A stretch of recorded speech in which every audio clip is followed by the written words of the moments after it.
Hello, Ensign Level here, and welcome back to Let's Play Legend of Zelda.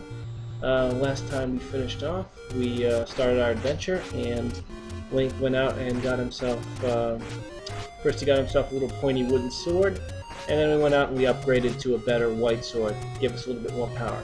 Now today what we're going to do is we're going to take some of the money that we've gotten and, well, get some more money and some more items, and then go to the first level, the first labyrinth. Now, as you'll notice, oh, fairy, I get a lot of fairies. When I started, I only had 3 hearts, so even though I saved the game last time with more than 3 full hearts, every time you save, you'll be brought back to the opening screen there, and you'll only have 3 hearts. Doesn't matter how many you had when you saved it, that's all you get. So, buy something with you? I think I will. I'll buy the blue candle. Now, what the blue candle will let us do is light a fire, and this has actually a number of uses that I'm going to be demonstrating. But it actually can be used to attack enemies too.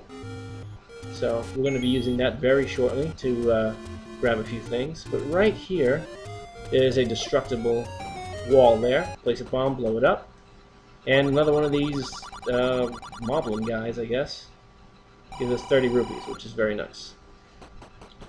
And I'm going to press on. I'm going to switch from bombs to the blue candle so I don't accidentally use the bombs. And the blue candle, you can only fire it once per screen. If you hit the B button again, nothing happens.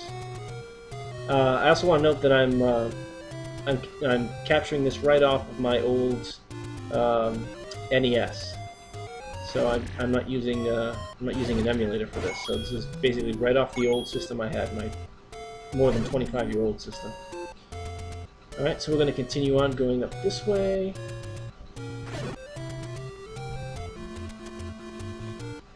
Alright, get the Zora.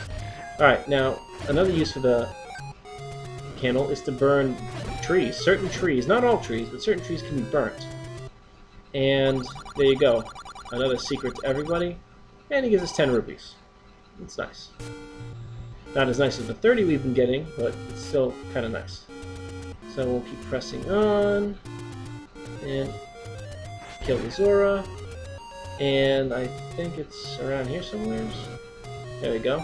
Burn another bush, and there's another bald old man offering us yet another heart container. So now we've doubled the number of heart containers that Link has. We started with 3, we're now up to 6. Now I'm going to come over here, and with the white sword, these things, are they called levers? I'm still not sure. I've been meaning to look it up, but I haven't. I think they might be called levers. And with the white sword, instead of taking 2 hits, they just take 1. I believe the white sword is twice as powerful as your wooden sword that you started with. Another moblin. Grab some more dough. Kill the Zora. And there's just one more thing I want to do before I head off to the first level. Now, I don't think you're necessarily expected to get all these heart containers and, you know, items that I'm getting, but, you know, it's not that hard to get them, so I figured I'd get them. This is a magical shield. If you saw in the store that I purchased the blue candle, I believe it cost 160. There it costs 90, and I think that's the cheapest you can get it for. There are a couple of shops that sell it at that price. So now, with the magical shield, we'll actually be able to block a lot of projectiles that we couldn't before. So now the Zora can't hurt me as long as I got my shield up. Another fairy. I've been getting a lot of fairies on this when I've been playing through, testing and recording. That's kind of nice, actually. So there we go. All right, I'll let that Octorok live there, and we'll head over here. And this is the entrance to level 1. So let's go inside and see if we can find a piece of the Triforce.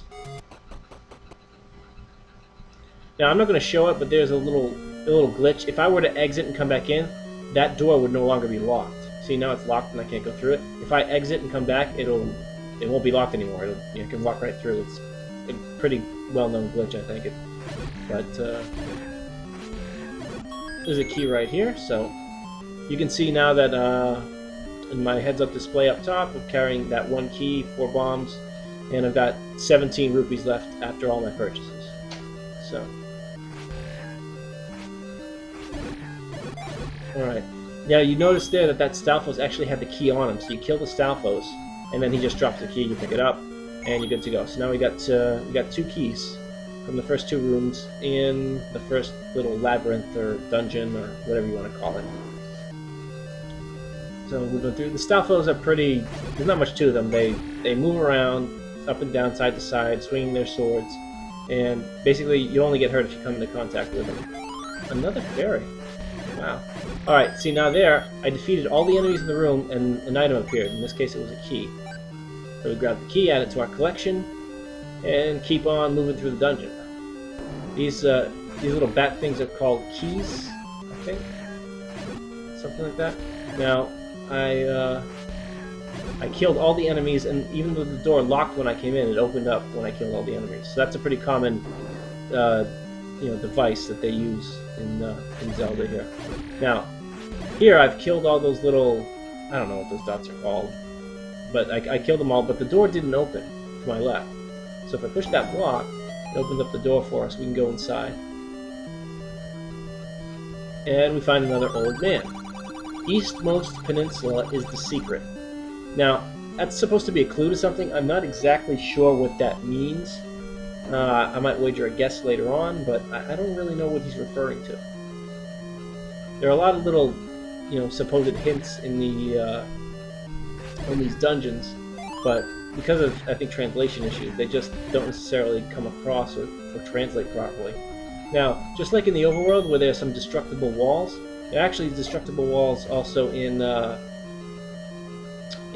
dungeons. Now you can see I've got a hand-drawn map below my items bar, and I've also got the map that I picked up, which shows on the upper left-hand part of the screen, and it shows us where we are in relation to the dungeon. So if you look at my hand-drawn map, I've actually already been to the room that I bombed to, so I'll hold off on going there for a second, but we haven't been up in this direction. So let's go take care of that. Let's kill all the Stalfos. Drop in some money for us. And you do want to... The items they drop, like money and hearts and things of that nature, they don't stay on the screen forever. Eventually, they'll just fade away. Alright. Killed all the... I think those are called Gorias. Killed them all, and they left a key for me. Very nice of them. This is a little trap here. You trigger the trap, it comes at you, and then you're safe to go around while the trap tries to reset. And now we found the dungeon item, or the dungeon treasure, however you want to refer to it. This happens to be a bow. I actually won't be able to use it right away, because in order to use a bow, you have to have arrows. And I don't have any arrows, but you can purchase them. You can purchase them at one of the shops around Hyrule. So at some point that'll be on our shopping list, but not just yet, because we don't really need to have the bow and arrow. So we'll make our way back through the dungeon.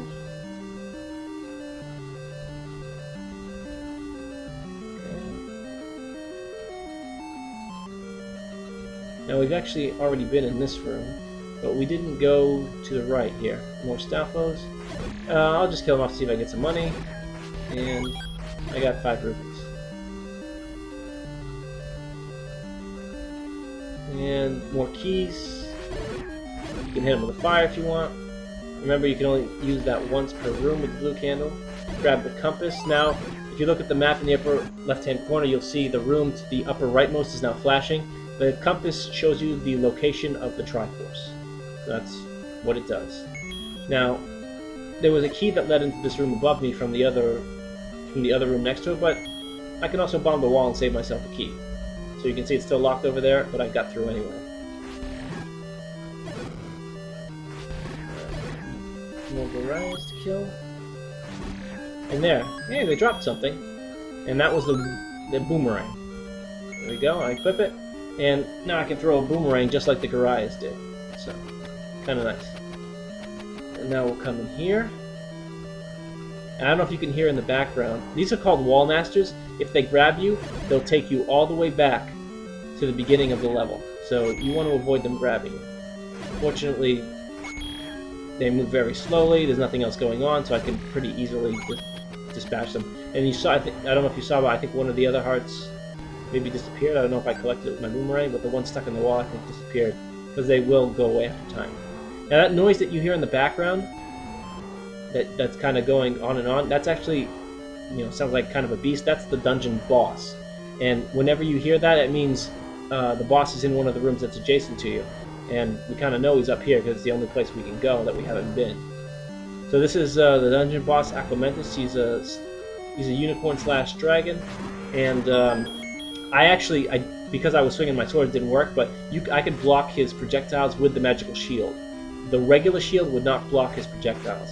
The white sword kills him in 3 hits, and it's twice as powerful as the wooden sword. So if you had the wooden sword, it would just take 6 hits. He's not that difficult. You can use bombs on him. He's susceptible to the bombs, but he's not, it's the first level. He's not an especially challenging boss. And if I had been a little more careful, I wouldn't have taken a hit. But I just went in there and, slashed him a few times, and then that was it. And that's going to do it for this episode right now. Next time we'll do a little bit more adventuring, maybe get on to the next labyrinth, number 2, and see what kind of treasures and enemies we got in there. We now have 1 piece of Triforce there. There it is. And fortunately we got the boomerang, which is very useful. It's a very nice item. I really like it. And I'll show you what that can do next time when we continue our journey. For now, this is Ensign Level, and if there is a next time, I'll see you then. Thanks for watching.